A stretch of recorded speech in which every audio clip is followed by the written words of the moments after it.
Hello, everyone. Michael Jordan fans are the best. And today we're going to be talking about the 2025 season preview, the good, the bad, and the ugly. But first, let's welcome the panel. Hoop God, how are you today? Oh man, I'm great, man. How's everybody doing? It's been a while since we all been right here together, dialoguing. I'm ready for another great episode. Awesome. Jay Scapatak, how are you today, sir? Doing well, sir. Thank you. Welcome back to you. Excited. My schedule's a little haywire at times, but whenever I can be on here, I enjoy it. So looking forward to talking hoops with you guys. Absolutely. Welcome, AOH. You need to get some better conditioner, man. Your hair is just every Sunday. You got to talk about my hair. It's obvious jealousy. If only I could live that life. Welcome, Nick, and NB Sports. How are you today, sir? Doing good. Glad to be here as always. And Steam Engine, you said one of my fellow bald brothers. How are you today, sir? I'm well. Thank you for asking me about my hair. Well, he'll be happy to prove to you that he used to have some. Listen, you asked for proof. I give it. Photos, bro. I'm not. You I'm asked not for taking it. you to dinner, bald or full of hair. All right, man. It's cool. All right, so let's get right into it. Hoop God, what do you predict will be the greatest improvement for a team, and who do you think is going to win the championship? Honestly, man, and I'm not even mad at this because he was my former teammate. Well, he was on my team. Let me correct myself. But I like Alex Caruso being picked up by OKC because we saw what he did with the Lakers before they, shipped him out of. Well, I don't think they shipped him out of town. He took a better deal, which I don't blame him. But looking what OKC with that young core, they didn't really have that one lockdown guy that can just do everything, who doesn't need the ball to be impactful. And bringing him over there to that tough Western Conference to combat with the Minnesota Timberwolves and the Denver Nuggets and, of course, the Golden State Warriors and all the other guys who are still there and contenders. My team, on the other hand, I know we're just in rebuild mode. They picked up, what is his name, Josh Giddey. So who knows? We may be able to, build something around that core with him and Kobe White. I'm keeping my expectations low, similar to my football team. But I'll say my three picks I'm looking to come out of the West would be the Nuggets with the addition of Russell Westbrook, of course, the Minnesota Timberwolves, and then the Dallas Mavericks, Klay Thompson going over there. I think that's going to be a better fit for him. The Eastern Conference, I'm big on the Knicks, man. I like what the Knicks are doing. So those are my predictions going into the 24-25 season so far. All right, Jay, what do you got to say? Well, just to answer the question you posed there, I would say I'm gonna cheat on the most improved team. It's a cheat because I think Joel Embiid's hopefully his enhanced health conditions will result in the Sixers finishing. I believe they finished they were teetering on that play-in, like they were in the 7 or 8 seed. I think they might have got maybe to the 6 by the end of. They were either the 6 or 7 seed last year, but when Joel Embiid was actually in the lineup before he got his predictable knee injury last season, they were right on that 2-3 line. And not only now are the Sixers hoping for the increased health of Joel Embiid this year, but they of course get the prize free agent on the block in Paul George. So I would anticipate the Sixers are going to be right up there in those top 2 seed lines in the East. It's hard. It's very difficult. We can get into, I guess, both conferences in more detail as we go throughout the show. It's difficult. I hated the Celtics last season, despite the fact they clearly had the best lineup. But, just a history of choking like dogs for them in the playoffs. But once you get that monkey, so to speak, off your back, now you can play more freely and loosely in those opportunities and situations moving forward. So with all the talent they have, coupled with the fact they now know how to win, it's difficult for me to suggest any other team can come out of the East aside from them. In the West, I am so high this year on the Oklahoma City Thunder. Not only do they get the offseason acquisition of Alex Caruso, which was mentioned already. By the way, I don't know if it was mentioned how good he was defensively. Second team all last year, first team all NBA defense the year before. So he's an elite perimeter defender. Pairing him with Lou Dort, I mean, that's going to be like an impossible team to move the ball on the perimeter. Additionally, Oklahoma City, one of their major weaknesses last year was kind of their front court defense and depth. You know, we do have Chet Holmgren, who is an elite defender down there, but the guy looks like Jack Skellington from The Nightmare Before Christmas. I think, honestly, I weigh more than this guy. He is as puny could be. They need a little more bulk underneath the basket, and they go out and they address that in a major way by signing Isaiah Hartenstein away from the New York Knicks. You know, this is an Oklahoma City Thunder team, real quick, before I cede my time. They were second in net defensive, or second in total net differential last year. Second only to the Boston Celtics, who last season had the 5th best net differential all time in NBA history. Number 3 in that metric were the Timberwolves, and the Nuggets were a distant 4th. So the Thunder were that good. They were the number 1 seed last year with the 2nd differential, and now they improved their lineup to this degree with these offseason acquisitions. Give me the Thunder to win the championship this year, not just get out of the West. I'm going to go ahead and project that they'll win the title. All right. AOH, what do you got to say? What about Kobe Bryant?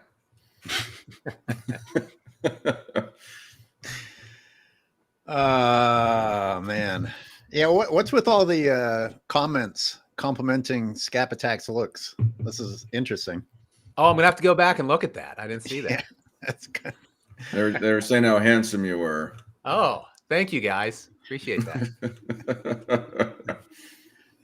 I gotta tell you, I'm just filled with dread until LeBron retires. Like, most of my thoughts are what is the league gonna do to get the Lakers further than they deserve to be? And you know, a lot of people are like talking about how crappy the Lakers are and they're not going to go anywhere. I remind people the Lakers were not a bad team. LeBron James limited what they were capable of. If they actually find a way for LeBron to get out of the way, they'll go further. Secondly, the Laker killers, the Nuggets, are done. They looked so tired. I felt bad watching them in the playoffs last year, and then I felt tired watching Jokić try to carry Serbia. So I got no joy in another Laker Nuggets matchup. I just want to throw out at people who say this might be crazy.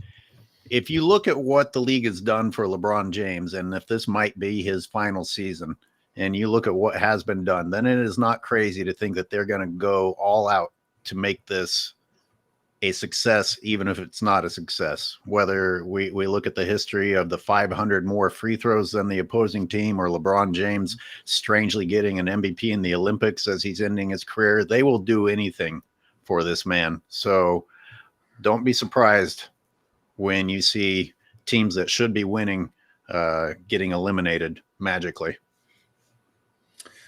So who's going to win the championship, and who's going to have the biggest improvement?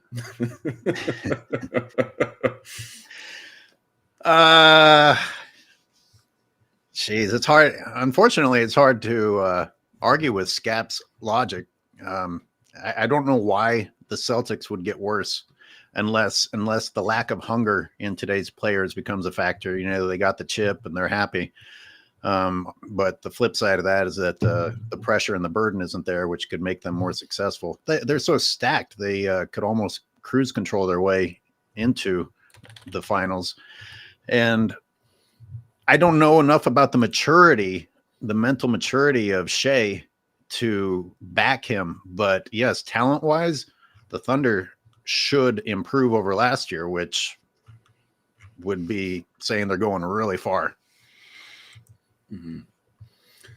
Awesome. Nick, what do you got to say about all this? And no, Clay is not going to improve the Mavs. If he does, that will be, I got to tell you, I won't cheer against him. That'll be entertaining to see if it actually fixes whatever's wrong with him. Good luck with that, Nick. Yeah, I mean, I think we got Clay on a decent deal, so it's not that big of a risk.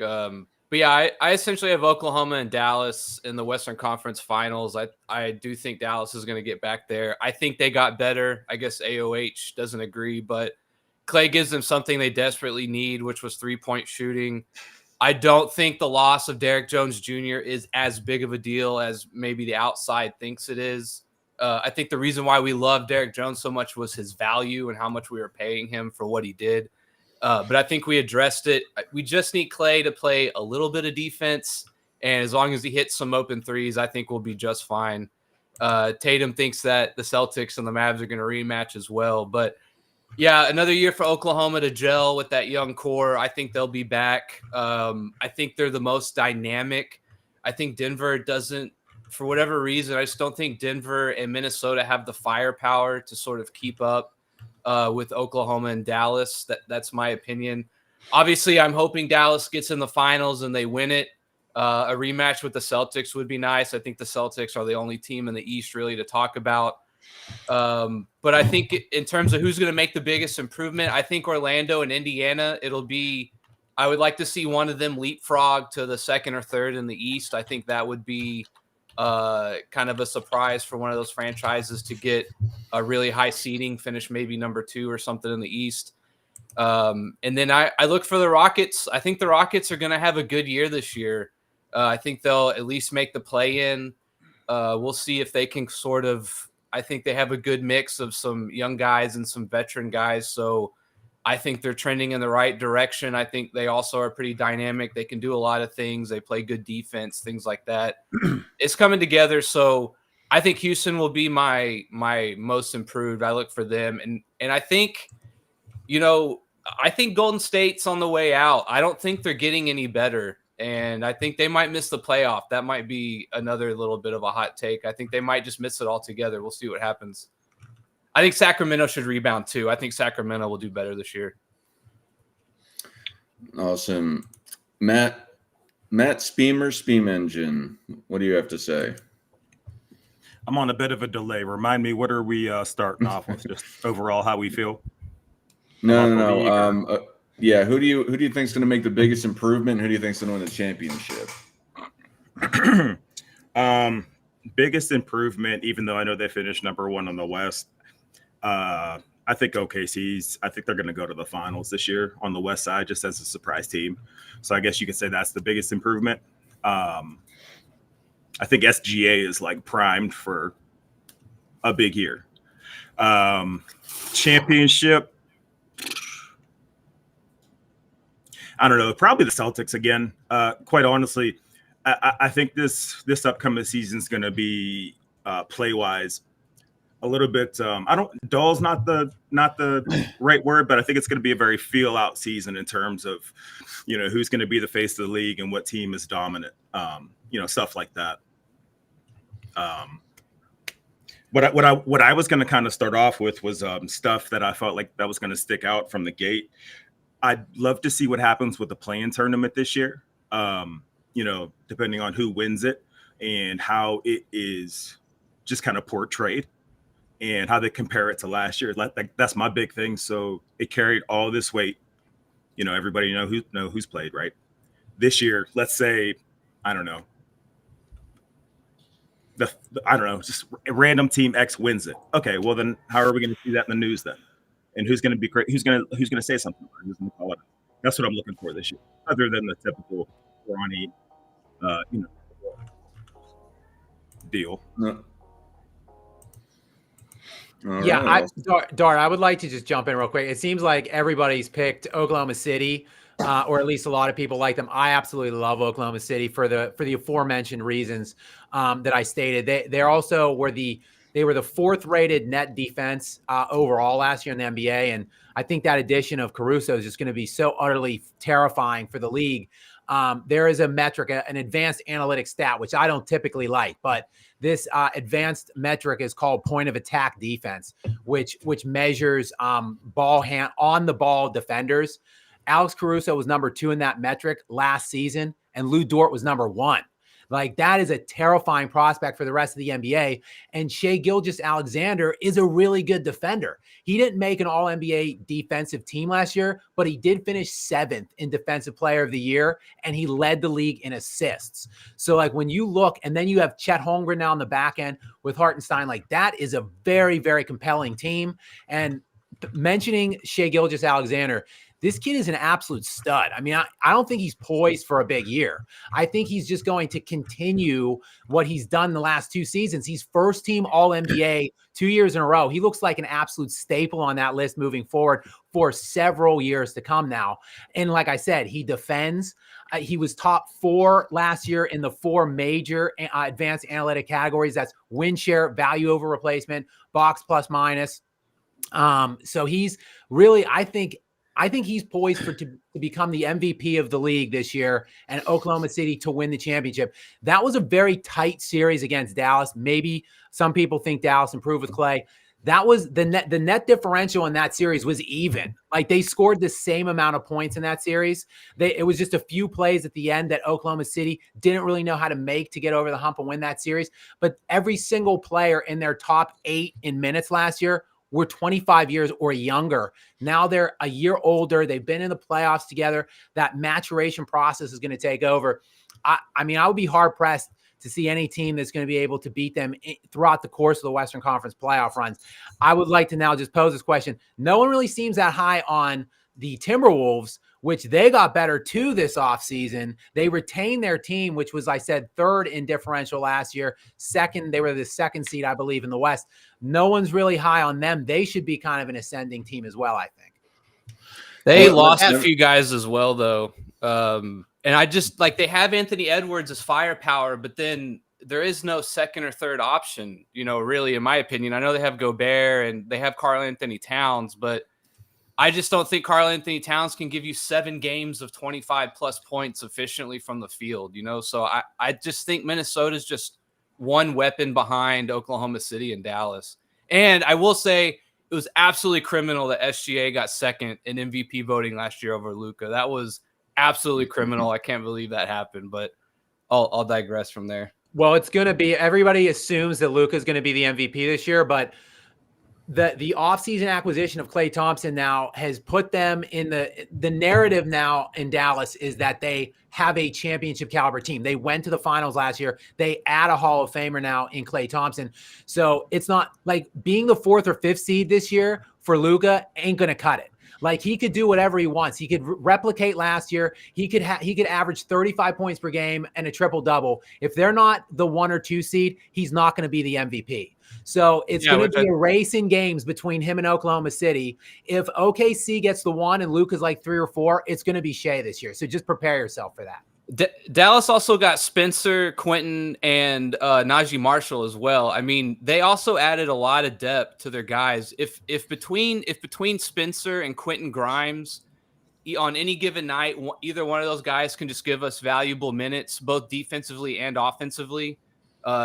Again, I think Dallas added more than most of the other teams. I think they actually improved more than the other teams at the top of the West. So I think defensively, I think they're going to be much better. And I think offensively, they've added a lot of shooting and a little bit of depth as well. I just feel Dallas is going to get back to the Western Conference Finals at a minimum.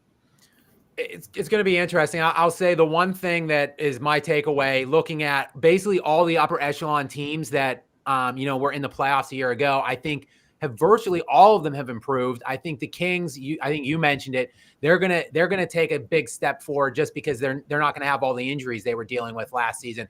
I think my major takeaway, one of them, is that the Nuggets are finished. Like, they're absolutely cooked. The $208 million 4-year extension on Jamal Murray, now tying Murray to the team for the next 5 seasons as the number 2 option. Like, that is essentially signifies to me that the Nuggets window of championship contention has slammed shut. Like, Nikola Jokić is by far, to me, the best player in the NBA, and he's got no shot to win a championship. All the way now, he's going to be 30 this year in February. So he's going to be basically 34, 35, and he can't win for the next, like, into his mid-30s. So that's kind of a startling takeaway for me. My last thing, and then quick- I'll pass it on. Quick, my last quick thing question is for that, Scap. Real good. quick. Sorry, Scap. You can confirm that my breakdown of SGA was way more detail oriented than yours, right? I just needed to get that out there. That's it. Just a yes or no. Definitely. Because I still got to Okay, say sorry, go ahead. what I think. Yeah, Yeah, sorry. real quick. Go ahead. I was going to Sorry. say, just because he was mentioning the contract situation of now it escaped me. Whoever you were just talking about, the Nuggets, right? The salary. The Mavericks have completely reworked their roster and their contracts. They are going to be okay, in my opinion, for the next 5 to 10 years in terms of who they signed and for what. They also got rid of Tim Hardaway. He was a $16 million absolute dumpster fire of a contract, right? So I also think the Mavs are not just going to be good next year. I think they're set up pretty well for the next 5 years as well. Yeah. So just to start it off, I think that the Nuggets are going to do fine. I know they lost KCP, and they lost some of their depth with Reggie Jackson, who went to my Sixers, so I'll talk about in a little bit as well. The point of it being is that I don't really hate the Jamal Murray extension, because a couple years ago, I don't really hate it, because the point is that Scap, what do you think? I know last year they went and they kind of floundered within the playoffs. They lost to the Timberwolves, which a lot of people didn't expect. But I think that might have to do with just some of the championship fatigue. And everyone writing, or not everyone, but a lot of people saying that the Celtics are going to win again this year. It's rare that back-to-backs happen. Just a lot of people generally lose that vigor to go and do another championship run for one reason or another, let alone the roster changes, all of that sort of stuff. Now, I understand the rest of the team, they got Russell Westbrook as well. But to the point of it is that I don't really hate that. But just to bring it back for who I think is going to have the biggest improvement. So I think it's my son's up. He's going to come out here. So after I finish this, I got to deal with him. I'm going to go off camera for a second. With the Sixers, I think that the Sixers are going to be the biggest improvement for a lot of what Scap said. But another team that I think is going to vastly improve is the New York Knicks. I like the idea that they put a lot of the Villanova guys together again. They got DiVincenzo, they got Hart, they got Brunson, and then they got Mikal Bridges all together again. I like to see how that turns out with Julius Randle. I don't think that the Celtics are going to win again. I still think they'll make a deep playoff run. However, I'm not really sure with that. But I think that if I had to put, and this is not due to my bias at all, except for completely, I think that the Sixers are going to win the NBA championship this year. One more. Well, they got Yabusele. They got Yabusele, so they're kind of locked. That was a great pickup. We got to thank LeBron for that. Yeah, but another team I think is going to vastly improve too is the San Antonio Spurs. I think that they're going to do great. I think now I said this last year, and this again has nothing to do with my bias except for everything, is that I think that they can make to the play-in or the playoffs. They got Chris Paul. I think that they can make a move. They got Harrison Barnes as well. I'd like to see how that works out. But what were y'all saying? Well, it's a shame that Robin's not on here, our New Yorker, to talk about the Knicks, because they will be interesting to watch. Oh, yeah. Yeah. And Dart, while you're off camera attending to your son, hopefully you can still listen to this, because I do just want to jump in on this Jamal Murray thing and address your point real quick. Look, Jamal Murray, everyone knows me most people when they think about me, LeBron, then probably Kobe. But now it's kind of growing to the point where my Jamal Murray hate is one of the things that is kind of well known or identified with me. Jamal Murray is a very good player. Oh my goodness, what's going on there? Sorry guys, did everyone hear that noise, or was that? I'm going to go out on a limb and say that it was our resident pot smoker, not Richard Jefferson. Anyway, Jamal No, Murray. it was the other black one. It was the other black one. He knows who he is. What's happened to the quality of this show? All these I'm not even going to say it. Just Yeah, led go into ahead. our previously Keep going, fine Scat. neighborhood. Keep going, Scat. Try as you guys may, you will not dissuade me from talking my junk on Jamal Murray. Last year was career highs for him across the board in virtually every metric. Points, rebounds, assists, in every advanced analytic category, including value over replacement, which again, not a huge fan of advanced analytics, but everyone else is using them today. So why can't I? Value over replacement is generally considered like the preeminent analytic for overall measurement. Jamal Murray in the regular season last year was 35th in value over replacement, below players like Kristaps Porzingis, and Mike Conley was just above him in value over replacement in the regular season. In the playoffs, he was 93rd in value over replacement. And he was 1 point below in box plus minus in the postseason than his teammate KCP, who they let walk. Speaking of which, their depth is going to be a major glaring issue again. They have not had a true backup to Nikola Jokić for years. They tried to draft one out of Dayton. Deron Holmes, I believe is his name. He ruptured his Achilles in his first summer league game. He's out for the year. So yet again, they have nothing to back up Jokić. And Christian, it's spelled Braun, but I believe it's pronounced Brown. He's like one of their top bench players. And now he's going to, I think, be thrust into the starting lineup to replace KCP. This team is so shallow. It does not have the elite upper echelon supporting cast for Jokić. It does not have a very deep bench. They're not a good defensive team. The fact that people are going to put this season completely on the shoulders of Nikola Jokić when they should lose in the first round, it's going to be laughable for me to watch the criticism of him ensue this season. Well, like you said, like Jamal Murray isn't even what I remember from the Timberwolves series. I remember the size of the Timberwolves just wearing Jokić down. That's where I felt like he was all alone. And the size is what I remember. Whether Jamal Murray was good or bad, he's not even what I took away from the Timberwolves series. And Jamal Murray, by the way, guys, real quick, last point, is always hurt. Like, availability is part of your ability. And he has not played in 4 straight years. He has failed to play more than 65 games in any single season.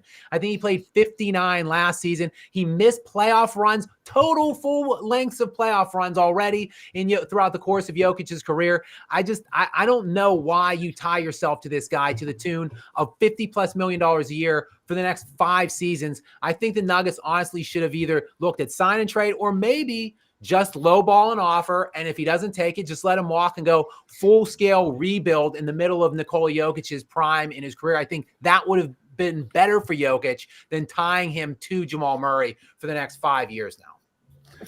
Hey, Scott, I think I'm sorry. Go ahead, Dark. Yeah, I think a big reason why they did it is that they didn't want to go and lose the chemistry that they developed. I mean, like you were saying, and like I had said too, they lost a lot of their depth. I just think that the chemistry that they developed, that championship aspect of that per se 1-2 punch, I think they're trying to keep that intact because it was proven to be effective a couple of years ago, and it's not so far removed. What's up, Hoop God? No, I just wanted to just chime in on what Scap was saying about Nikola Jokić and the advanced analytics, because I had been doing just a little bit of research, and he clears in just about every category now. I'm not saying that's the end all be all. However, it does provide a little bit of context because we know who else they love to use that metric by. But I'm like, wait a minute, but why is the media not hyping up Nikola Jokić? And furthermore, I'm looking at the disparages here, right? So you got Jokić, who won his first title. Was it his 8th season or 7th season? Contrast to someone else who was in Cleveland for 7 seasons. And I'm like, okay, but look how they filled this roster out. Jokić didn't complain. He didn't beg. He didn't whine. He didn't cry. He just stayed pat. Hey, they've become a championship contender, and now they're trying to acquire those pieces around him, right? And I'm looking at, okay, if Nikola Jokić can get it done with this blueprint, well, why can't this other guy? And to your point about Jamal Murray, I think last year, to me, what I saw was his best season, because if I'm not mistaken, he was shooting, 50, 40, 90 in those first 2 rounds. And I mean, they just got hot, they got to the title. Now, when they played the Lakers, I saw he was struggling. He turned it on in the 4th quarter, but ultimately playing from behind, I don't like that. That's a bad precedent. I'm still high on Murray, but I'm going to give him this season just to see, okay, can he right the ship and get, back on par now? If he can't, then I might be like, okay, you know what? Yeah, they may need to bring in somebody else to kind of like re-navigate this ship right now, because I don't know. Like I'm trying to be optimistic. I'm trying. So I just wanted to chime in on that. Scap definitely has AI running on his channel. He's still getting compliments. Now, now he was compared. Now he was. You know what, guys? Feel. Let's do this. Instead of reading the super thanks, just read. Let's stop the show and read any compliment about me. Let's just do it, because I haven't seen any of them. I keep missing them. You must not be able to see your own programming on your channel. Scap kind of looks like Van Damme. Yeah, that's an interesting one. Is that a compliment or not? Never heard that one before. Yeah, that's one of them. Oh, wait. Oh, never mind. I thought it said Scap stable horses. I thought somebody was talking about you riding on a horse or something. Oh, my gosh. I told you started using the word thrust, and you guys didn't pick up on it. I start roaring like a lion, like Shannon Sharp. Just cut my feed. Oh, Gross. Out of here. Well, all right. Let's move on. Steam Engine. Well, who do you think is going to have? I know that we kind of talked all over the place a little bit, but how long ago, or who do you think is going to go and have the biggest decline this season? What team, or some other bad things that'll happen throughout the season? I know you mentioned the in-season tournament as well. Yeah. So I know, Dart, you mentioned Philly, but I feel like kind of wherever Paul George goes, there's an idea of winning, and I thought that might happen, but then for whatever reason, life just kind of hits them. Whether it be, who the fuck is I am me? I did see that one. whether it be having a pregnancy he didn't want, or a horrific injury. So I don't see them doing too well. I think Embiid, like he's still riding the high off that MVP he shouldn't have got. I think it's over for them, quite honestly, in terms of bad. I'm really curious to see what happens with players and podcasting, and injury reporting, and just general game reporting, because I'm noticing more and more that that's taking a toll on actual in-season. Like there's in-season consequences based on what's now just put out on social media. So I'm guessing there's going to be like some kind of regulation, kind of like when David Stern had the players starting to wear suits and all that because of AI. Also, I think your boy, what is it, Jeremy Sohan? That's the blonde hair guy out of San Antonio. Am I pronouncing his last name correctly? He's not my boy, but yeah, I know who you're talking about. Okay. All right. SoCan or whatever. Yeah. Never mind. Never mind. But right. So I think he and Wemby are still going to butt heads to an extent. I think adding Chris Paul to that isn't going to help. I want to see Wemby get a defensive player of the year. Kind of tired of seeing the Stifle Eiffel, or the Eiffel Stifle, whatever have you, take that when nobody respects him in the league. I think those are just kind of some of the things that I've been thinking about at the beginning of the season. Nick, what do you got to say? Oh, what's up, Ewich? No, whoever's next. Okay. Nick, what do you got to say? I'll be quick. I think the Clippers in the West are going to have a fall. Denver finished second, so if they struggle at all, they might have the biggest drop off. Again, I think they probably still make the playoffs at least, right? But I could see, I kind of mentioned, I think Golden State might miss the playoffs. I think that could be a possibility. So I'll go with the Clippers and the Nuggets for the biggest drop off, who I think will fall off the most. Excuse me. Anyways, what do you got to say?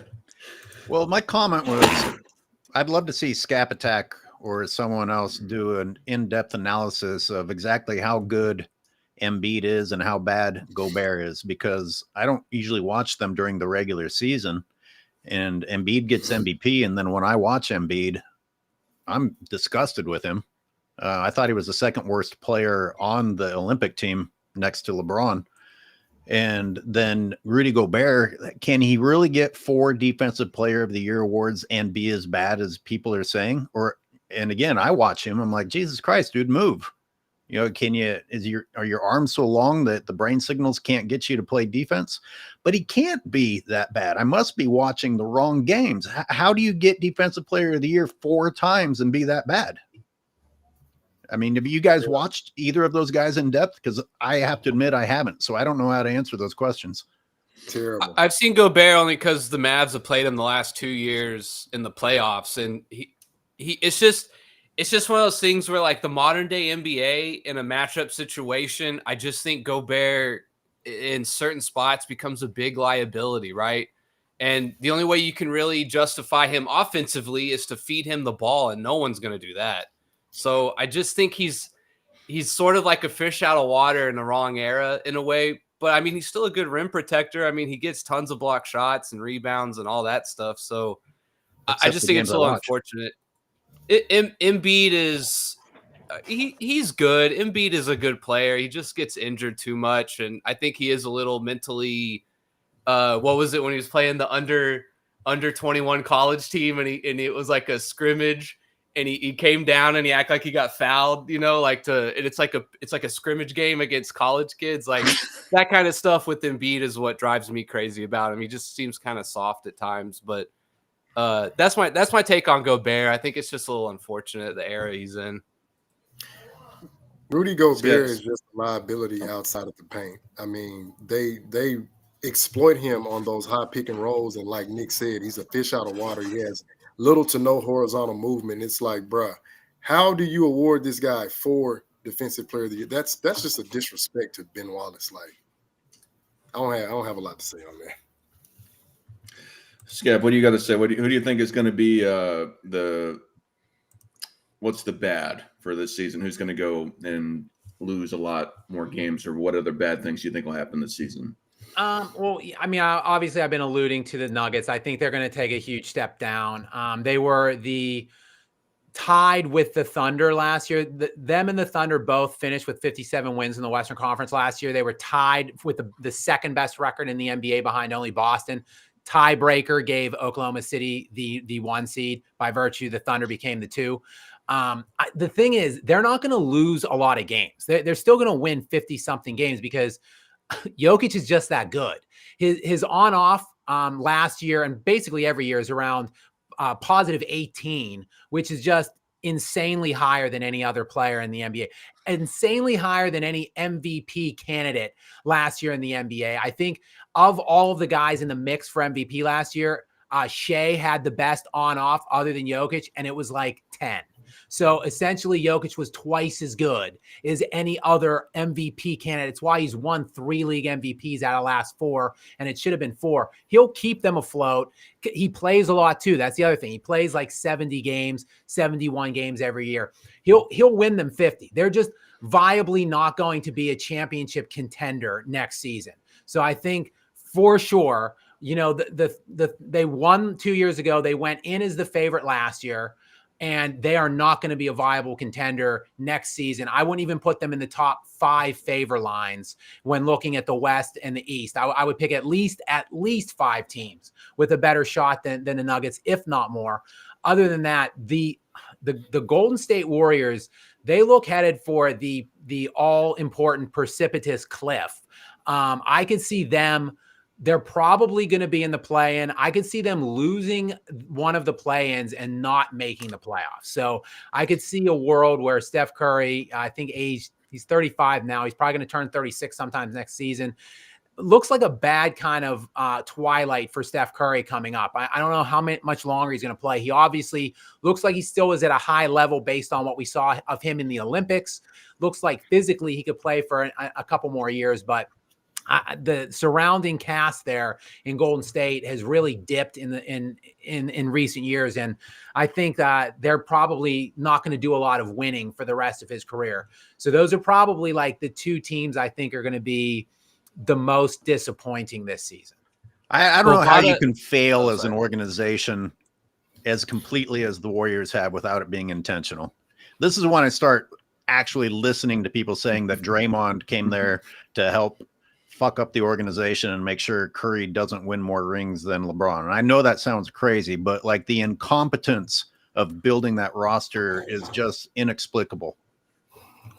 Yeah, honestly, what they should have done when the Dre and KD thing spiraled, they should have immediately taken KD's side and basically just cut ties with Draymond that season and begged KD to stay. Like, done anything you can, even after the ruptured Achilles, just placate him, pump him up, say, KD, you take as much time as you need to rehab that Achilles. We're cutting Draymond. We're cutting ties with him. We want you. We're backing you. Had they done that, it would have been for both, I think, Durant and Curry, it would have been so much better. Curry would have won a lot more. Durant would have won a lot more. And that team would have been viable championship contenders for many years to come, which they're ultimately, they did sneak that one final ring in, but it ain't going to be any more after that one.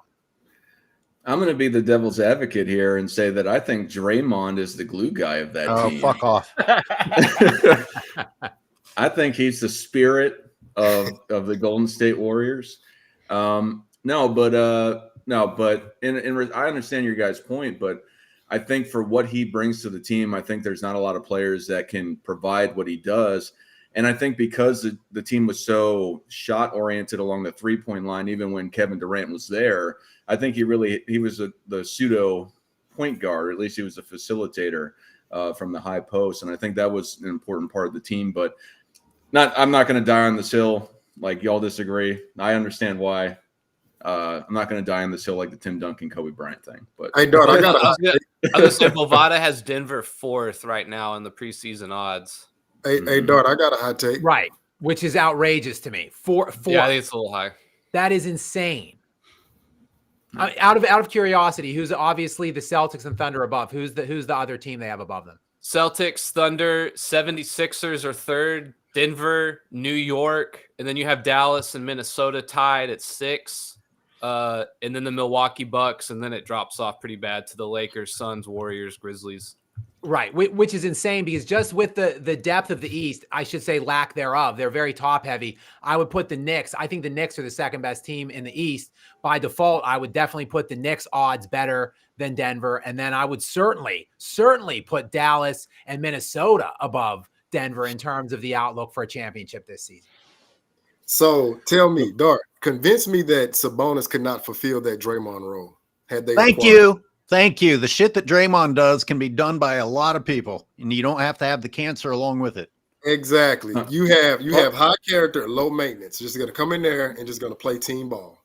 Wait, am I missing something? When was Sabonis an option for Golden State? No, he's not. I think you're just saying you could have a more quality person. Yeah. No, I'm not saying he's not a locker room cancer, all that sort of stuff, like knocking Jordan Poole out, for whatever reason, all that sort of stuff. I'm not saying he's like the best. I think for the system, he's the guy that holds the system together. But to the point is that I don't think there's a lot of guys. But yeah, if you put somebody like Sabonis there, sure. I mean, it's like ethically, even if the Warriors did well, there's a shadow hanging over cheering for them just because he's that gross. And like if they would have brought in LeBron, I would have had to burn the city down. I mean, it's ready to be burnt at this point. Anyway. Just going to go on a rampage across San Francisco or Oakland. Go to jail whatever. For that one. Yeah. Hoop God, what about you? Who do you think is going to decline the most this season? The Indiana Pacers for sure, because a healthy Knicks, they're going to beat them in 5. I don't see them getting back to the conference finals. In the Western Conference, the Clippers definitely, like, that's just a dumpster fire. I mean, Kawhi is really starting to make me change my perspective on him. I mean, yeah, I get it. You're dealing with the injuries, but this whole load managing and I'm gonna play today, I'm gonna sit out tomorrow. It's just like, come on, man. Like, you're supposed to be the leader. You can't lead when you're not on the floor. Golden State, they got Buddy Hield, but I right now I just don't know. Like, I don't even know what Buddy Hield was doing before he got to Golden State. So until I can see them turn that around, I'm going to say they're on the decline, but they still got Steph Curry, so they could possibly, get it back on track. But definitely the Clippers, definitely the Indiana Pacers. I don't see neither one of those teams possibly. I mean, they could make the play. I don't see the Pacers getting past the first round. The Clippers possibly, but I don't see it. So those are my two. And I'm a Bulls fan, by the way, so nobody can say I have a dog in the fight. No, my team is not making the playoffs until we get some more prominent pieces. The Sixers had Buddy Hield. We traded for him, and then we got rid of him. But, it is what it is. Damn. Before we drop the link, I just want to ask all y'all, what do you think is going to be the most surprising thing next season? Something that the kind of like the wild take that y'all have for next season that's really less predictable. What sort of event do you think will happen? We'll start with you, Hoop God. What's the most surprising thing you think will happen next season? As far as teams or players or both? Anything. Watch out for the Orlando Magic. I believe they're going to make some noise. The Timberwolves, as long as they keep their core intact, I believe they could put up a challenge to anybody. I mean, the Eastern Conference or the Western Conference. I like what they did, but the OKC Thunder, I believe SGA is going to get the MVP. Like right now, if he can follow up on what he did last year and keep being efficient, playmaking, and just playing with like dominating within that framework of the team, I don't see how they can deny him the MVP. Of course, Jokić is going to be, he's going to have something to say about that. Can't never count him out. But the Bucks, I'm just really trying to see what are they doing over there. Because when they made that trade from Jrue Holiday to Dame Lillard, I saw that and I'm like, they're not going to get past the second round because you're losing that defensive prowess and impact and playmaking that Jrue Holiday brings. Granted, he's not the consistent shooter, but if you got other guys who can fulfill that and you need him to play that perimeter defense, you let that go for Dame Lillard? So I don't know. Like the Bucks, I'm really trying to see what they're going to do because I like Giannis, but you put up this fuss about, hey, I need this, I need that, and like you literally just had a championship contending team. So SGA will be my MVP pick. I'm going to keep the Milwaukee and the OKC Thunder. I'm not going to say they're my sleeper, but don't be shocked if they make the finals. Did SGA do much whining or excuse making after they lost? I'm just trying to gauge his mentality. Nope, absolutely not. He's a throwback. He's an old school type player. Isn't that sad that that's the best that I have to go with? Is did he complain less than everyone else? And I'll have a little more confidence in him. Exactly. What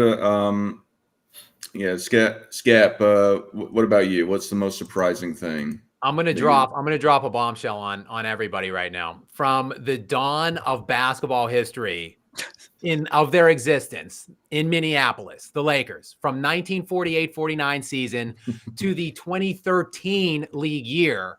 That what happened in the 2013 league year, by the way, Dr. Jerry Buss passed away.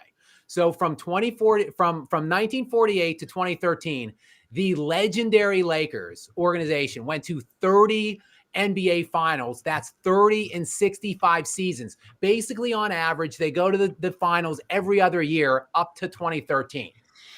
Once Dr. Buss passed away and his bum, loser, inept children took over that franchise, which also one of their decisions was bringing that certain overrated, self-proclaimed GOAT onto the roster 6 years ago.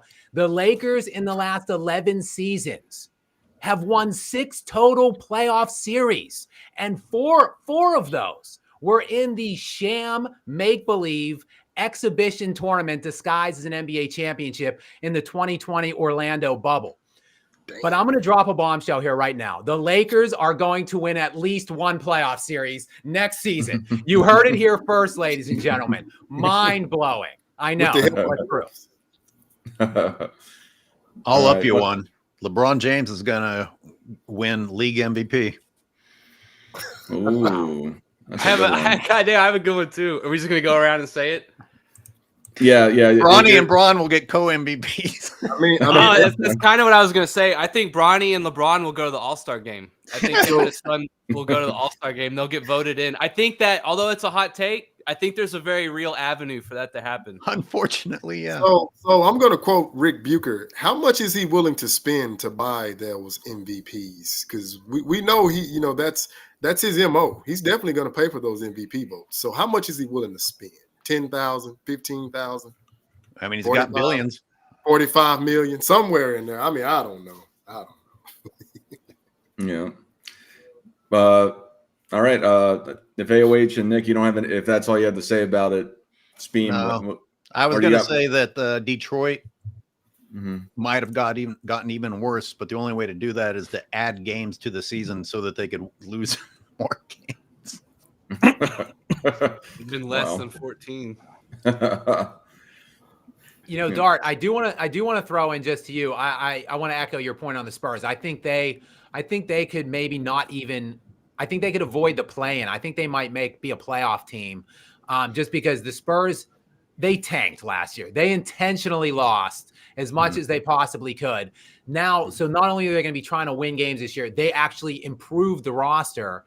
I think Wembanyama might be an MVP conversation this year. I think he will win Defensive Player of the Year this season. And I think the Spurs are going to just solidly make the playoffs this year. I said the same thing last year, and I was very wrong. but yeah, no, I think they realistically have a good shot at it, or more so this year. Let me put it that way. Nick, what about you? What about do you have anything else to add, or just No, I think that they're good. I think if I have to have a hot take, I think Bronny and his dad will go to the All-Star game together, like get voted in or go together. Mm-hmm. All right, Speem Engine, what do you think is the most surprising thing that'll happen? So I'm the one who gets to go after Scap's 30-second commercial about himself. Thanks, thank you. No, I think this year we're finally going to see Devin Booker on a hot seat, kind of across the league. Hopefully, he and Bradley Beal and Dame, all of them just need to be publicly ostracized at this point, and nobody's really saying anything. I think you're going to get a big drop off from Jaylen Brown. I think his championship hangover is going to be somewhat intense. That's just kind of a theory based on how I'm seeing him move over the summer, and just like the relationship between him and Tatum. What else? Drama. Yeah, I don't like they. I feel like their relationship is forced. We'll see. I'm kidding, but I'm not. I think Stephen A. Smith will have a meltdown publicly this season. I think that he's been. I'm serious in the sense. It's funny, but I'm serious in the sense that he's been pressed all summer about this WNBA stuff, and he works 24 hours a day, literally. Like they just give him like nutrient paste and put a diaper on him and ship him from game to game. I think he's had his card called so many times, he's gonna snap, and ESPN is going to be in a position where they have to start making some decisions. Especially based on what happened with Shannon Sharp. Shout out to Hoop God and the episode we did the other night. Any platform you'd like to choose, you can watch it there. That's it. Oh, you stole my what? Oh, what's up, Hoop God? I just said cardio is the word of the day. I like those takes. So I like the Booker and Brown takes. I like those. Well, thank you, sir. For me, real fast, I wanted to because I forgot to do my part of the losing thing. And I kind of mentioned it. I think that the Celtics are gonna for the losing thing. I think that they're gonna make a significantly earlier playoff loss or exit, but I think that they'll make the playoffs. I'm not going to go that hot with it, but I'm going to do this, and I'm surprised, and I think we should talk about this next episode. I think LeBron is going to flop off a cliff this season. I think he's going to go, and he's going to start blaming something about his how he's not going to be able to perform as much this year. I think that the Bronny thing is just going to give him a reason or an excuse, however you want to put it, to go and start showing signs of decline at least. So, who got us talking about the Cowboys? His priorities. Anyway, besides that, I squirrel out. My bad. I can't pay attention to the private chat and then also be talking at the same time because I'm an idiot. Anyway, no, but I squirrel think out mean. it means I'm ADDing. Like I'm just you never heard that He sees term? one thing and it distracts him to something else. I've never heard the term squirrel out a day in my life, and that explains a lot. I haven't heard it. Personally, sorry. Yeah. Hey, Dallas has some picks, some predictions on the season when you have some callers on.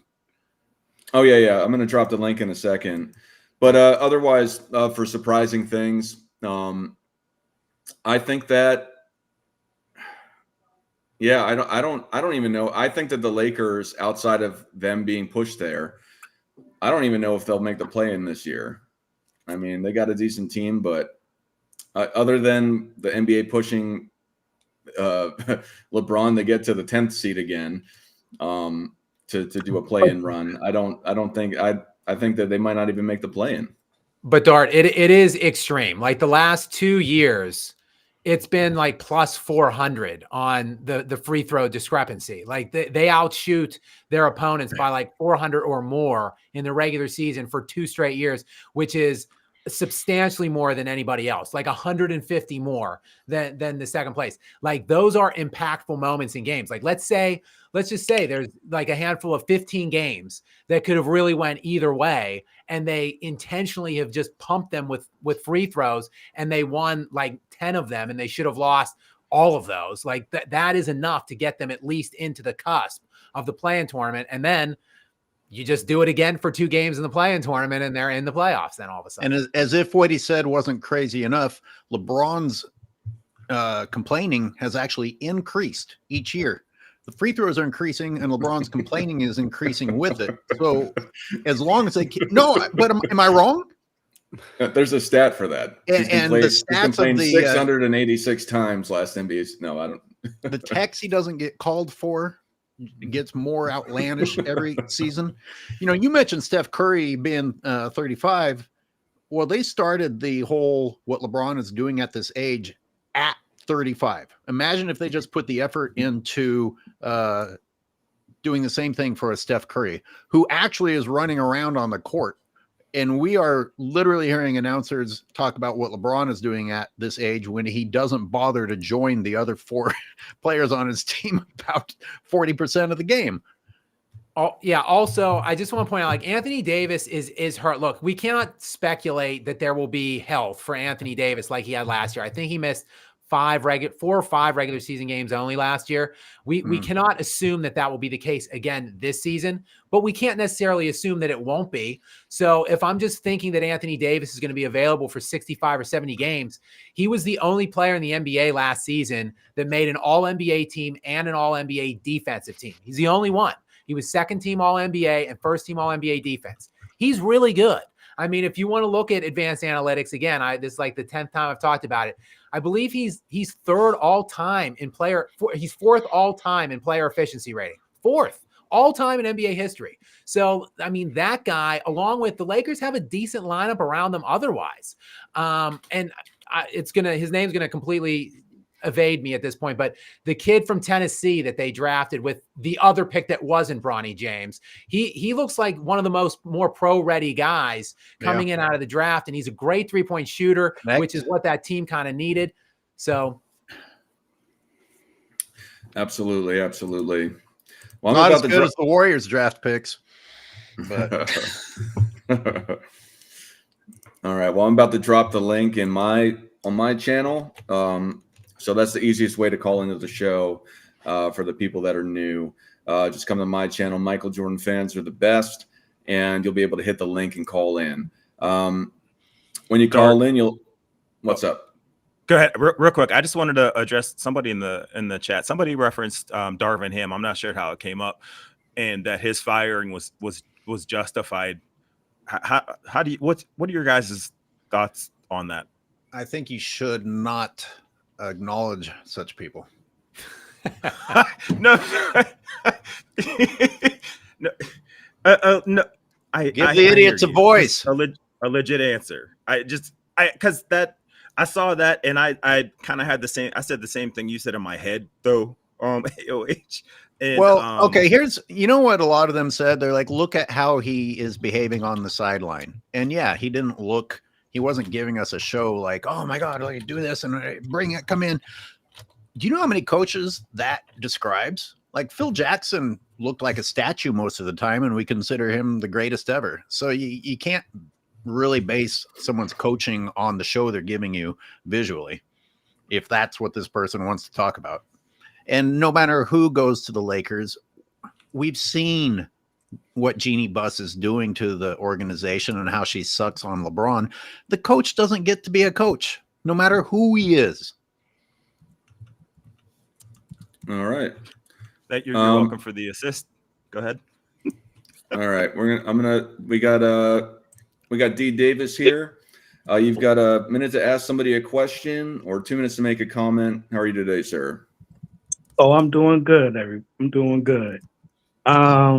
Since y'all was talking about LeBron,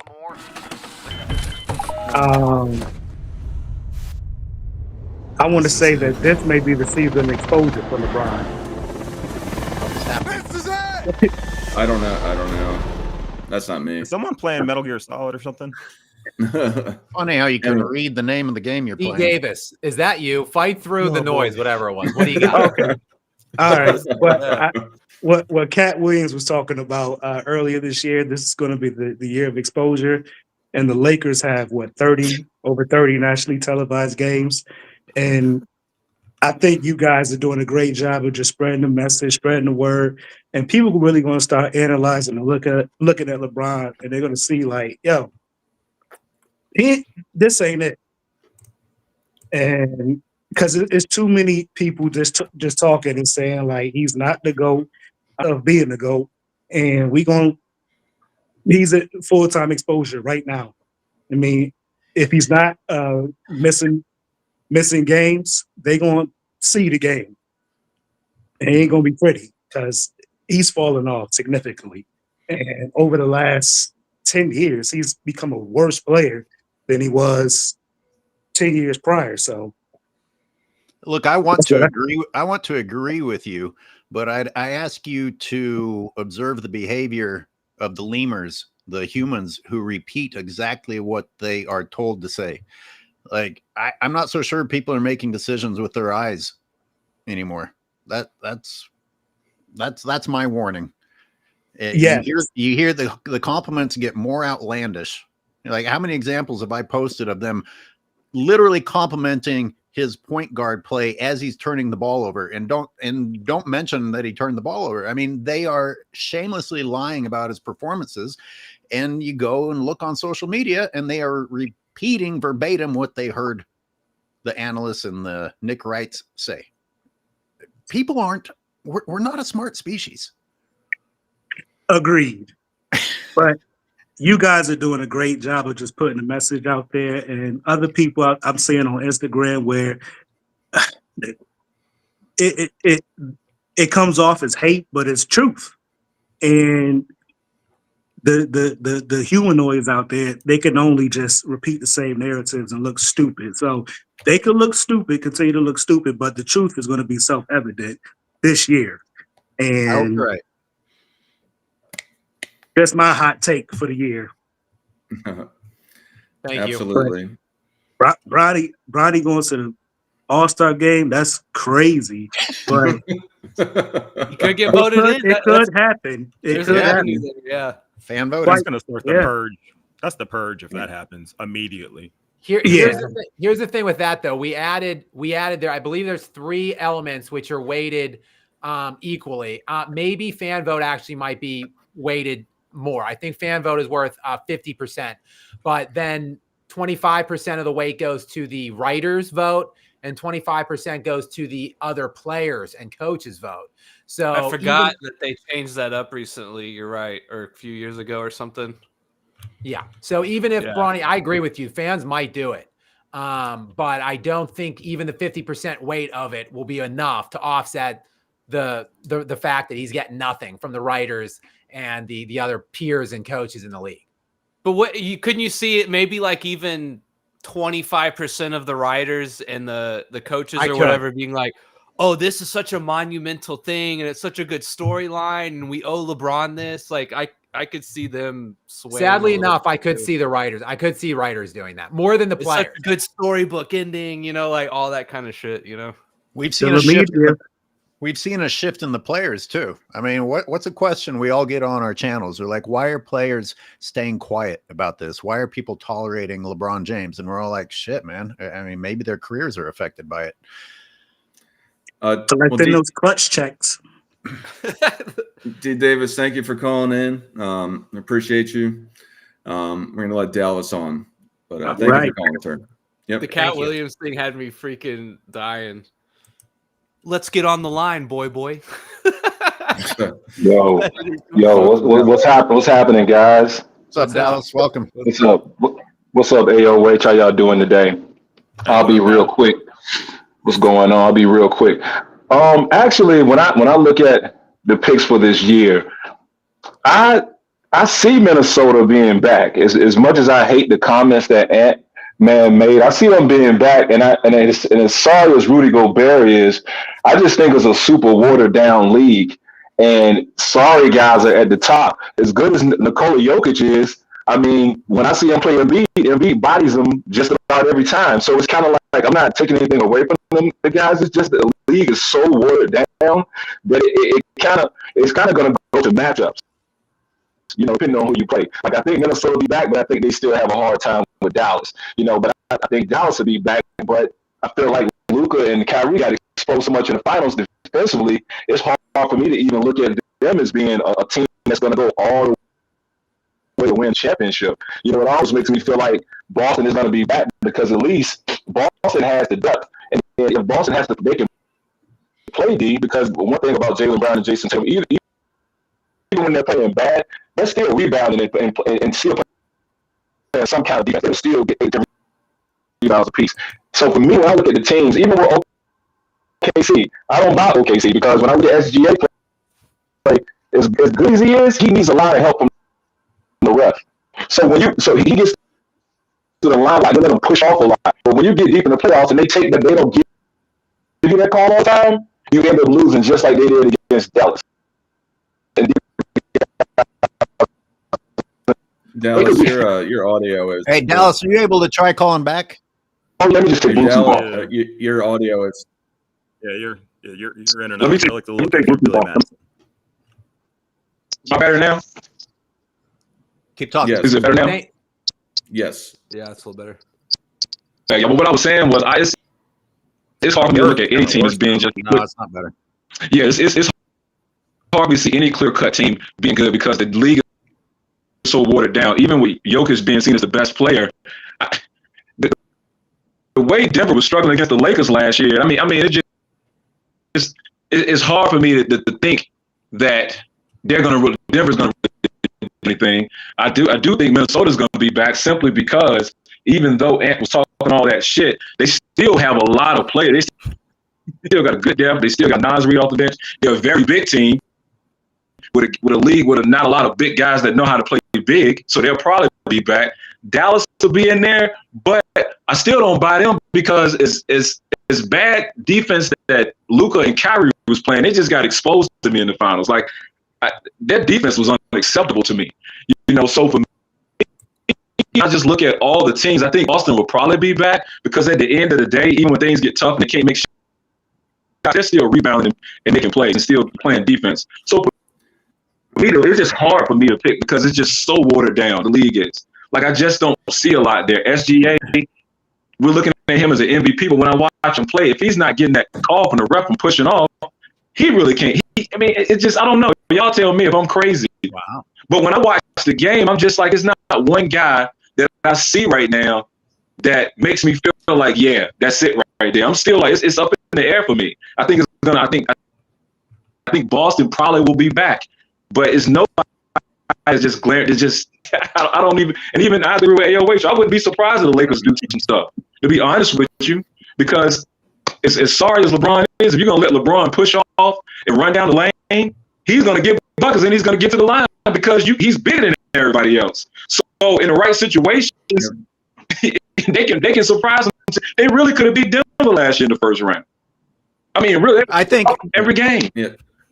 They led pick that up. The Lakers led 70% of the series in those games against Denver. So really, there's no excuse for them to not have won that series. It's the highest percentage of leading in a series and not winning it since the year 2000. So the Lakers were definitively the better team in that first round matchup, which is why, guys, my hot take was that the Lakers would definitely win a series this year. Yeah, I think out of everything Dallas said, what I took the most is a reminder that those games were close. I think we like to think back and say that the Nuggets swept the floor with the Lakers, but no, those games were very close. And LeBron James wasn't able to deliver during the difference-making moments. And that was the difference in the series. Same was with the year before. So yes, last year was the first round when they beat them 4-1 in the first round, despite the fact the Lakers led most of the series. But even in the Western Conference Finals 2 years before that, the Lakers, every game was like a one possession game in the last 2 minutes of the fourth quarter. And the Lakers just choked every game away. And the Nuggets ended up sweeping them. So despite the fact the Nuggets beat them 4-0 and 4-1 in back-to-back years in the playoffs, really the Lakers were the better team. Actually, they just couldn't figure out how to win in clutch time because they're led by the most anti-clutch player that's ever walked on an NBA basketball court. His fourth period turnovers are mind-blowing. It's crazy. And the missed clutch shots, but just the number of opportunities that they didn't even have because of his tendency to turn the ball over in the fourth period. It's amazing to me that people just wash that away. Yo, also, while we wait for another caller, Dart, do you have anybody lined up? Yes, we got with Lerv there, but okay. But yeah, Dallas, thank you for calling in. Thanks, Dallas. Thank you, Dallas. For sure. All right. Have a great day, sir. We've got with Lerv here. How are you today, sir? Yes, sir. I'm doing great. How about you guys? Doing Great. well. Welcome. Yes, sir. I got 2 quick points that I'll throw at you, and then I'll back out of it. But the first one was Jimmy Butler. I've been hearing some noise about should Miami go ahead and do what I would call a Bill Belichick and get rid of him before he's a liability, or should they keep him around to kind of honor what he's done for the franchise? And the second point was back to LeBron. There's a new narrative, and forgive me if I'm putting this out there for people to run with, but I've been hearing a few places that the reason he stands around on defense and offense sometimes is because he's so brilliant that he's got to be a coach on the floor, and he needs a bird's eye view of what's going on. They say that about LeBron? I've seen that in a couple comments and videos in the last week or two. Sure, I've seen that. I mean, there's always a way out.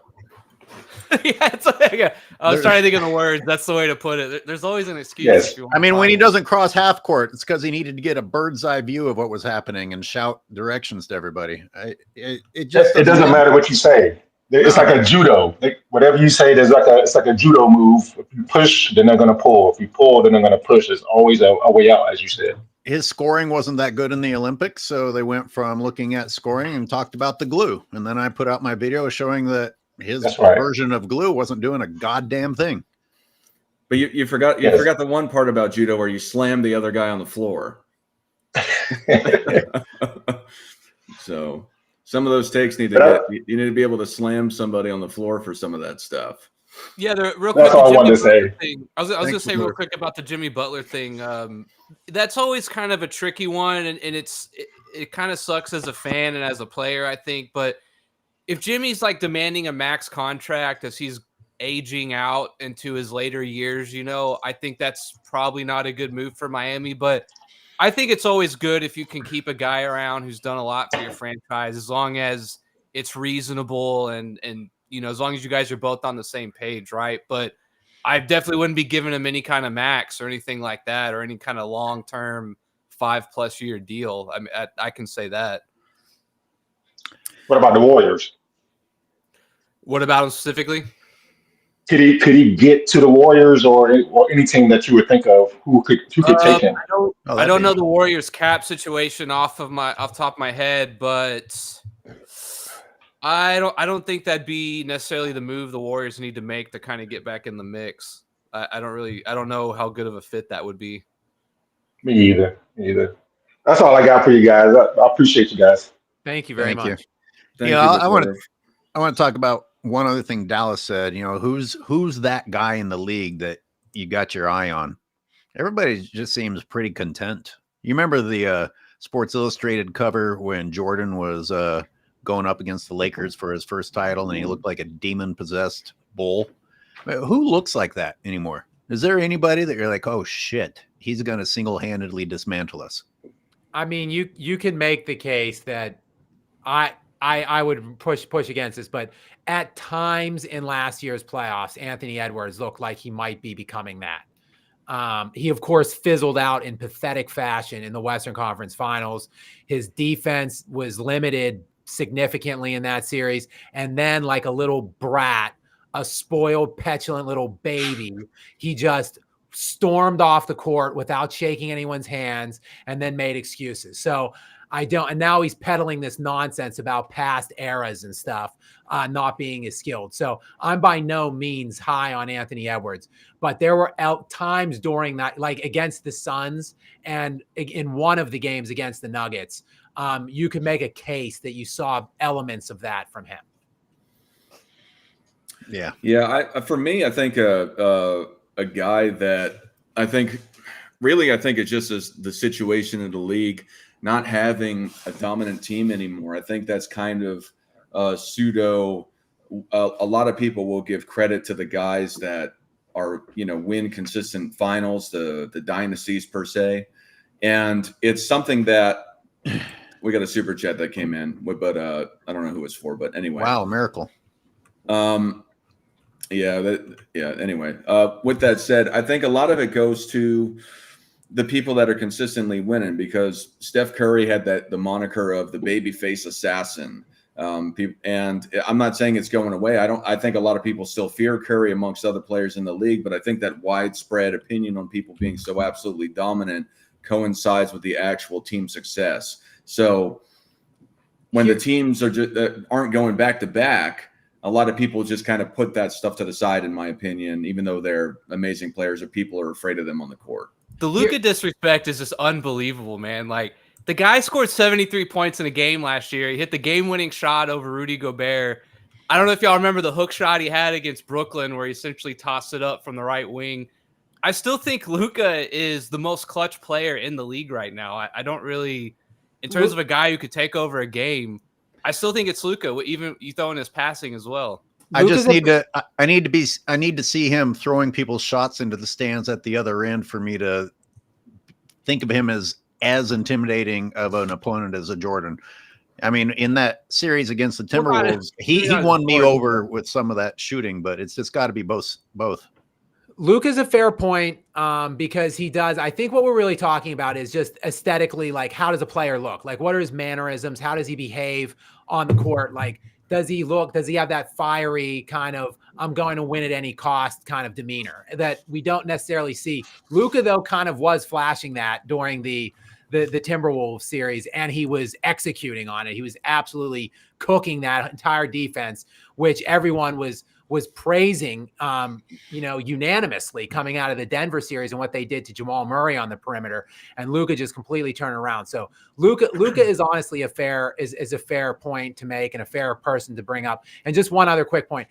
Tim Duncan was one of the two best players in the NBA for like 10, 15 years. And he didn't have that mentality either, or that he didn't look visibly on the court like that. He didn't have that appearance of an alpha player. So I think it's not, while we like to see that behavior like a Jordan or a Larry Bird or a Kobe Bryant, like that they had that absolute undeniable, like competitive, that competitive vigor that they wore on their sleeve that you could see. Don't think that Nikola Jokić, though, isn't. You say you bring up Luka, and I'm going to continue to bring up Nikola Jokić. He is so utterly dominant. He can score basically any way he wants, whenever he wants, and he can involve his teammates too. He is such a clever player. And I think, honestly, he's an undervalued. I'm not saying he's a good defender by any stretch of the imagination, but he's not as lousy as a defender as many people paint him to be. I just wanted to say thank you for mentioning the best player, the guy that was better than Kobe Bryant over that time. Agree to disagree. Hey, Dart, real quick before you take another caller, is everybody else as fascinated as I am as to what the dynamic is going to look like between Bronny and LeBron on the court when things start to fizzle out and not go to plan? I've never personally seen the father-son dynamic on the court, so to see it in high stakes, like the highest of stakes, right? To me is like I can't wait to see how it plays out, one way or the other. Well, let me answer that real fast. I really think that it's not going to go and be a lengthy thing. I think they're going to pull it out like a gimmick every once in a while because that's what it is. Let's be frank. It's not a real thing. It's just somebody to say, hey, LeBron's playing with his son. Watch this dog and pony show where LeBron is the star. And it's really a circus act. So to the point of it is that we may see some frustration and they're going to sell it like it's a real thing, but it's not a real thing. It's really just a marketing ploy to extend LeBron James' GOAT case by saying, well, he's so great, his longevity, and he's such a great basketball player. He even taught his son how to get to the NBA. So something's going to have to give though, because eventually that pressure is going to get put to to that organization. Like, wait a second, like you guys have been dumb assholes for X amount of years. Excuse my language. We want to see some results here. And that's what you just said. I agree with completely, but it's going to come to a head quickly. Well, they got JJ Redick there to blame. Nick Wright was setting up the Rob Pelinka blame this offseason, so he's ready to take the blame. Whatever dynamic fails on the court, as a commentator already pointed out, they always have a way to explain it, and it's never LeBron's fault. Real fast, Jimmy James super chatted. I believe AOH. I saw that he said thank you, Jimmy James. Thanks, for Jimmy. $5 US. He says LeBron should glue some hair on his head. If you see any of the HD photos, it looks glued on. I would hate to be on the court with that dude. Like he has got to just be atrocious to look at. He is one hideous beast. Yeah. AOH, you should help him. You should give him some of your tips. My favorite LeBron hairline joke was before it seemed like it started to come back in and it was beginning to bald. There's always a joke that his headband would just get a little bigger and a little bigger. It seemed like he was wearing a massive headband at one point to cover his hairline. That was always my favorite LeBron hairline joke. I always found it hilarious. What do you think he has spent on narcissism? That he could have been spent helping his community, like the great guy that he is. But honestly, how much do you think he has spent for narcissistic reasons? Like on his body, not for professional athletic reasons, but just makeup, vanity. beard dye, hair growth. Oh, who even knows? And he gets like the best stuff that's the most expensive, right? So now throw a number out. Is it millions of dollars? I was gonna say a couple million, maybe. Those Turkish hair plants, not that I've researched before, or anything. I'm not counting the steroids. I'm not counting how much he spends on steroids or the chamber that he sleeps in and all that shit. I'm just talking about the superficial stuff. He's spending millions on that too. Well, there was that one linebacker. Hire some good teachers for your school with that money. There was that one linebacker for the Steelers, James Harrison. He said he spent like $1 million a year on his body, like for recovery and stuff like that. So James Harrison's half robot. But that's a different category. He's not human. It is. Football's totally different. I understand. No. I mean, physical performance and visual narcissism are different things. 100%. I understand what you're saying, but just to say guys spend a lot of money on their bodies, right? And even on the vanity side, he probably spends a ton. I think the hair plugs alone probably, at least 5 figures. Well, that's what it is. It looks like plugs were glued on. Mm-hmm. Yeah, no, his hair is I think he should fire his barber or whoever does the hair plugs technically. It's not a barber, it's a CGI artist. There's a big difference. It's a CGI artist. It's just somebody, just going around post editing all his footage. Nobody ever sees him in real life. It's just a deep fake of LeBron with hair. Mm-hmm. I mean, what The the NBA hell just can I say? fakes it. Yeah. Right. But no, they shouldn't. He shouldn't ask AOH for advice because his hair is terrible. Look how it's just it's about to fall out. How dry it is, Dude, I look Look good. at it. I look good, and you know it. I am jealous. That's the only reason why I'm saying it. So We got a good topic. Get a basketball topic here. No callers. One super thanks. We need to talk about race or something. We is- got to talk about LeBron's hair care. Do we have Yeah, callers lined up? Because I do have something I could talk about. Okay, go. yeah, we don't. This is the 4-5 version. We don't have the power forward. So of I Robin just here. want to go back to Dallas. He was I think he was our first caller, and I just wanted to mention because I did address them earlier and asked why no one really likes them. Minnesota, they retain the main important portion of their roster from a year ago. I mean, they have 2 All-Stars from last year in Karl Anthony Towns and Anthony Edwards. They have 2 All-NBA defensive team selected players in Jaden McDaniels and Rudy Gobert. They had the 6th man of the NBA last year in Naz Reid. And somehow, some way, Dart, what in the hell were your San Antonio Spurs doing? They tank the season to get to accrue those high draft picks.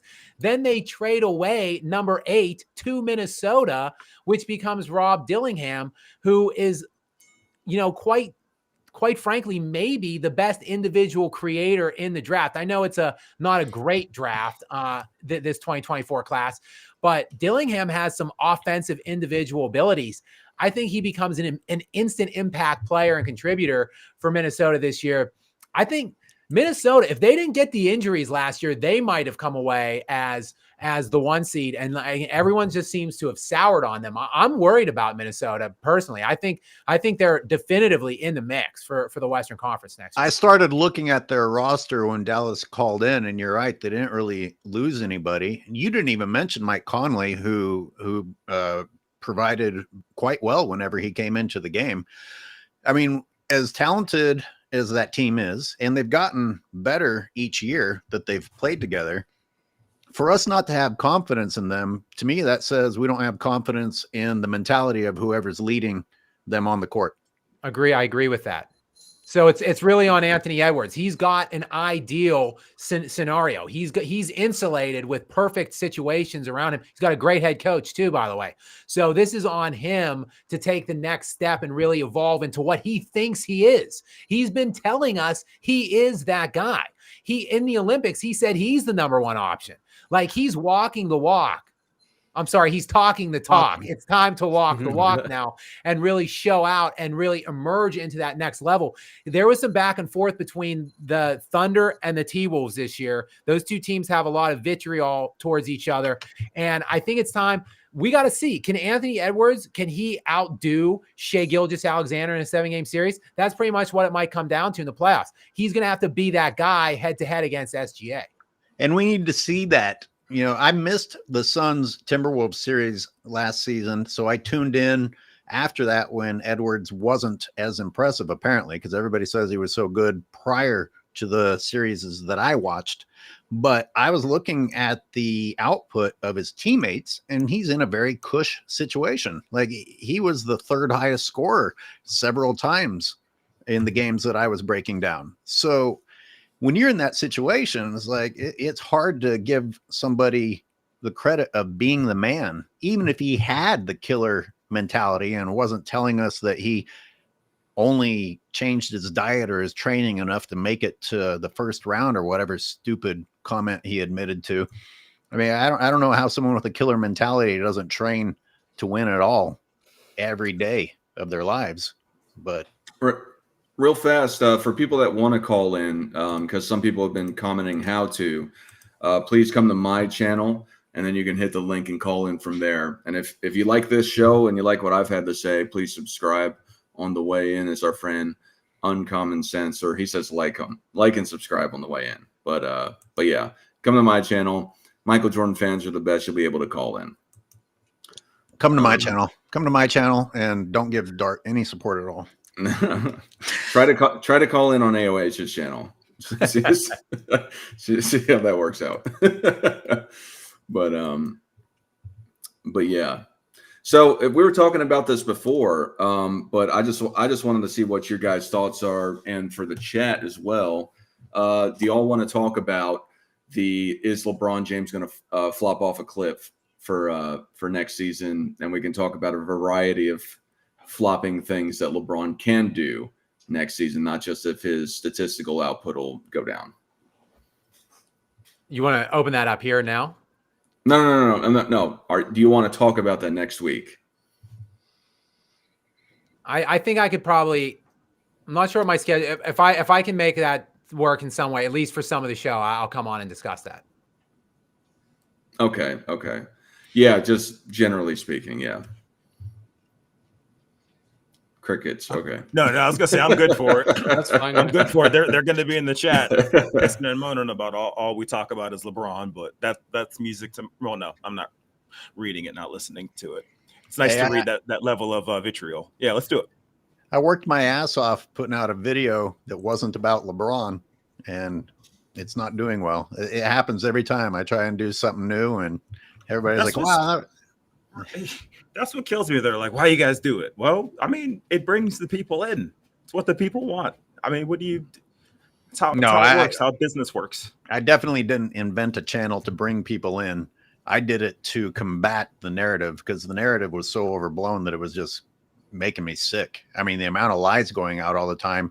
We have to put out a counter video every day just to say, nope, you heard a lie again.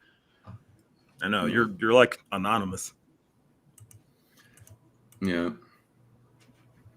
All right, guys. I think it's starting to pitter off at this point. But do y'all have any last words for the people? Scab Attack. Thanks everybody for coming on. I appreciate it. I missed most of these aforementioned comments about how good I'm looking these days. So I'm gonna have to get on and rewatch this just to see that. So appreciate Van Dam Horse Stick is your new nickname. Appreciate all of you guys out there for your positive words of encouragement. And on a serious level, we are about a month away from the NBA playoffs. I believe opening night, I want to say, is the 22nd. So as I sit here, it's the 15th. So we're like 5 weeks out from getting this thing underway. So I'm excited. I'm a huge NFL football fan, but of course, as everyone knows, I love some NBA basketball. So I'm excited to get it back, and hopefully we kind of just whet your appetite a little bit with this preview show, because there's a lot of good stuff to watch for in 2025. We're warming up. We're getting back into the groove. I'll tell you one thing. Did anyone notice that during the Olympics, they already started advertising for the next in-season tournament?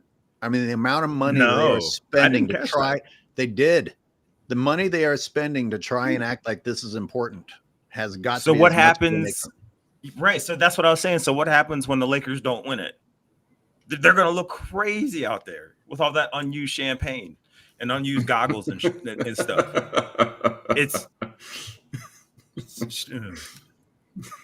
Thank you everybody for joining us today.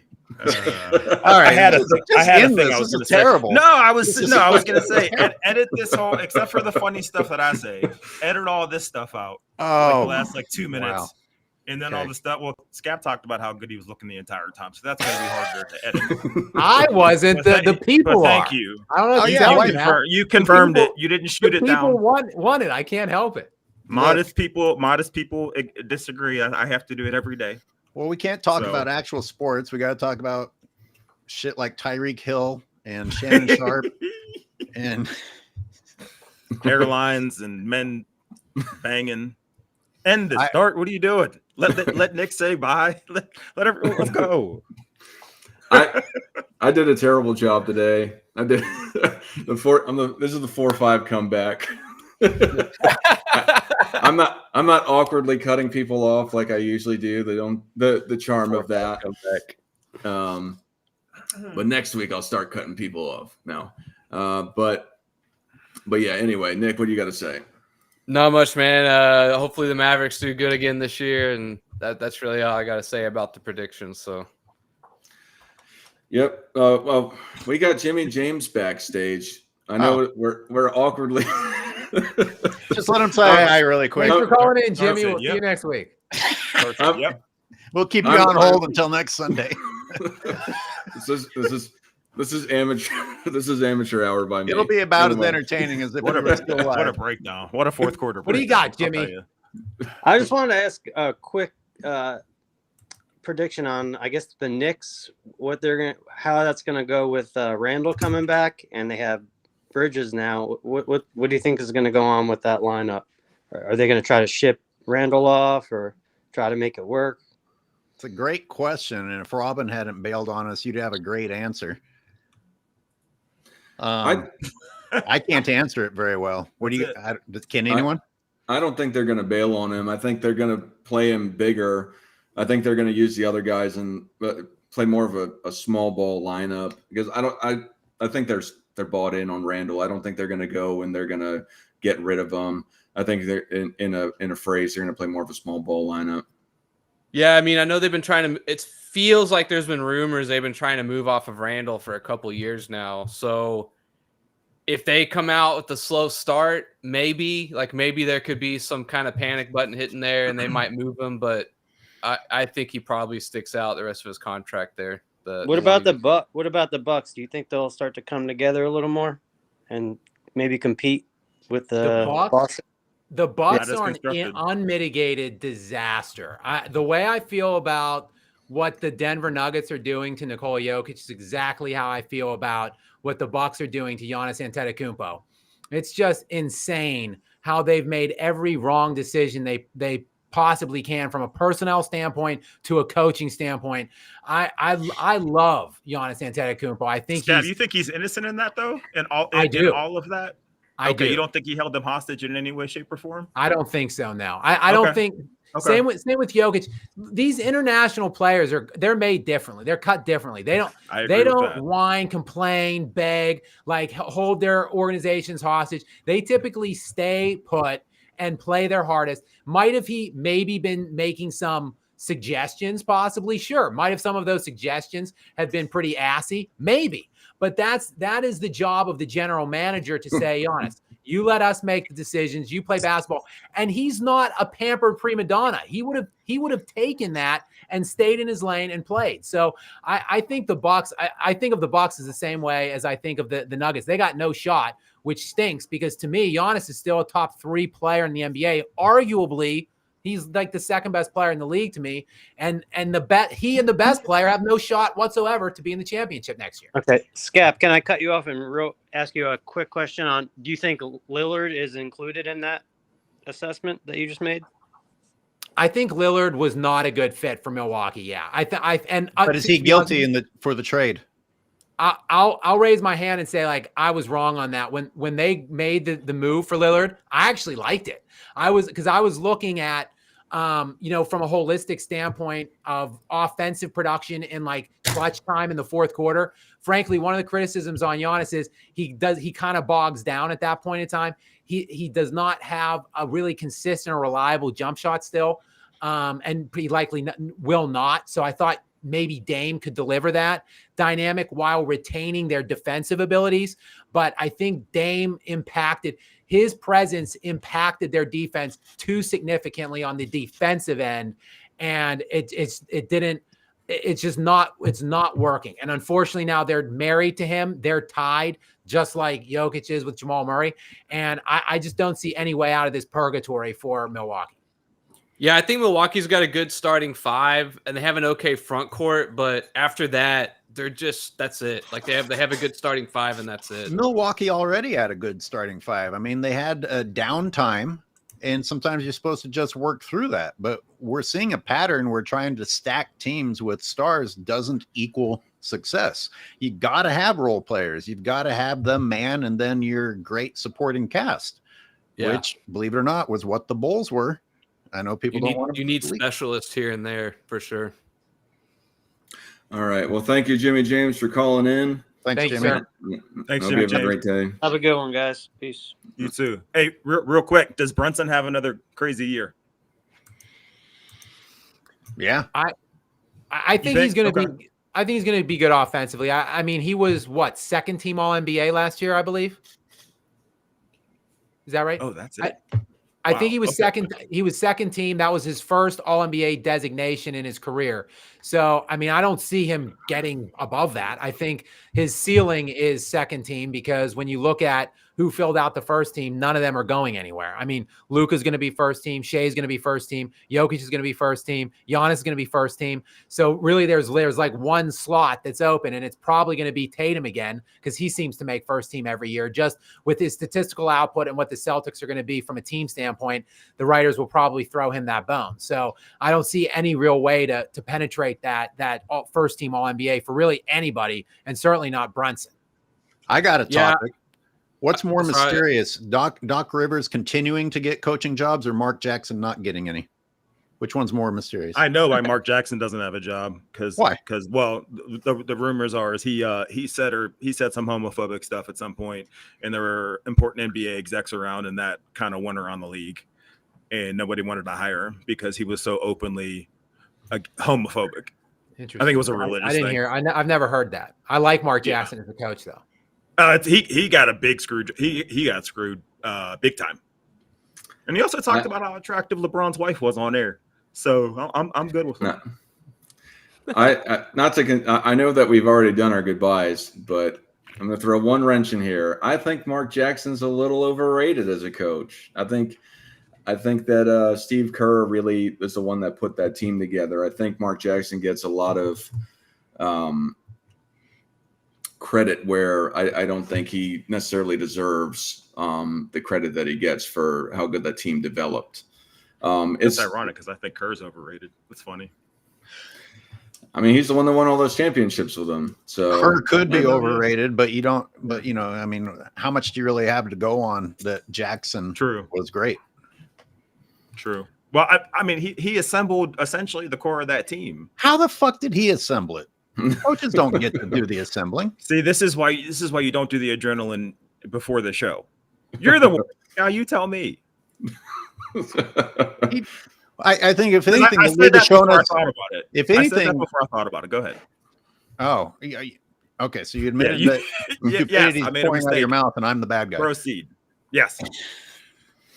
All right, I'm out. That sounds like a good ending for me. All right. Yeah, everyone. Thank you, panel, for coming. Thank you, Chet, for coming. I got to sharpen up. I'm a little dull right here on this game. Not doing it every week. I think is got to get back. I got to get some reps in. Got to start cutting people off awkwardly. Start getting sharp. Better for me if you do that. Also, just cut me off. Yeah. But yeah, thank you all for coming. I thought it was great to do this show again. It's something I look forward to all the time.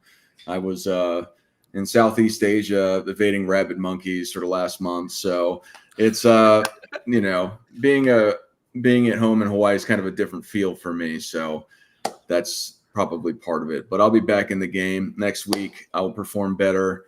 I'm going to send a tribute to the 4-5 version of Michael Jordan. So anyway. Thank you all for coming. We'll check you out next week. Might be doing this LeBron topic we talked about earlier about will he flop off a cliff? And for everyone, Michael Jordan fans are the